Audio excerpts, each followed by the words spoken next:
Still to come on the programme, Matt will be here with the weather. First, we're going to talk to Mike about sport. Mr Rooney, he's not a happy man, is he? No, the forecast for Mr wants to play for England. I'm sure he will be being the captain. Been corrected all morning. Correspondent.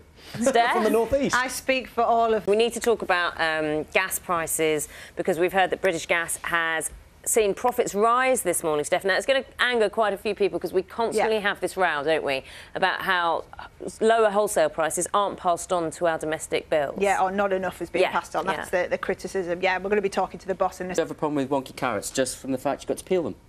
Oh, you think it practically would be a little difficult? Yeah. But they usually taste just as good, if not better. You could just give them a good scrub, though, couldn't you? Because people are engaging with these more now, and they're quite happy to have wonky veg if they taste the same. It seems a shame to waste them. It does, and there's a supermarket which is going to put 10,000 boxes. 7:55, which means it's time to get the news, travel, and weather where you are.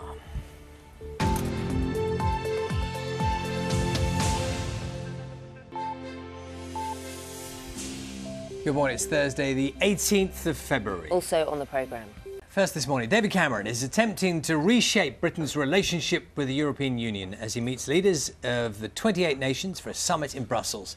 The Prime Minister hopes to agree a deal on changes that will pave the way for the UK's in-out referendum. The two-day gathering follows months of negotiations between officials, with Mr Cameron visiting 20 member states to make his case. Let's talk now to our political correspondent, Ben Wright. Supplier British Gas has announced a rise in profits this morning. Steph's been looking into this. You've been speaking to the boss, yes, Centrica as well. Yeah, and Centrica, of course, the owner of British Gas. And if you look at just the British Gas arm of the business, because that's the bit we're most often interested in, because it's the bit that supplies us with energy, their profits are up by nearly a third in the last year. Now, when I was talking to the boss, he was saying this is because it's a company making a lot of money, Centrica, and on the whole. Steph, many thanks. Thanks, Steph. The Supreme Court will rule today on the controversial common law of joint enterprise, which has become an effective way to prosecute murder, especially in cases involving groups. 1,000 patients have suffered very serious medical errors in hospitals in England over the last 4 years. An investigation by the Press Association found examples of patients with medical instruments being left inside them and body parts being removed by mistake. Helen Lee has this report. Of England remain the least satisfied in the country, according to a report by the consumer group Which. Survey of nearly... see, look, Louis going to get right directly in our shot. Louis, move that way a bit, move that way a bit.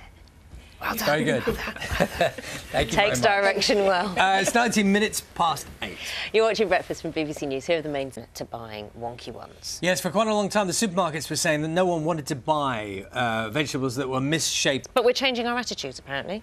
Attitudes are changing. We'll be at a farm shop a little later on, talking to people about whether or not they are changing what they buy. OK, more veg a little later on. Time now, though, to get the news, the travel, the weather, where you are. We'll see you soon.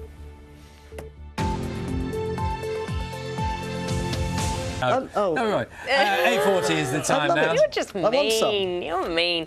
Mike, thank you. Oh, dear. 20 to 9. Almost 9 million people tuned in to watch the start of the second series of Happy Valley last week. Legions of fans took to social media to praise the show's acting and writing. However, many viewers are also left frustrated by what they described as inaudible dialogue mumbling. What was it down to? The actors, the sound mixing, or just poor quality television sets? Here's a clip from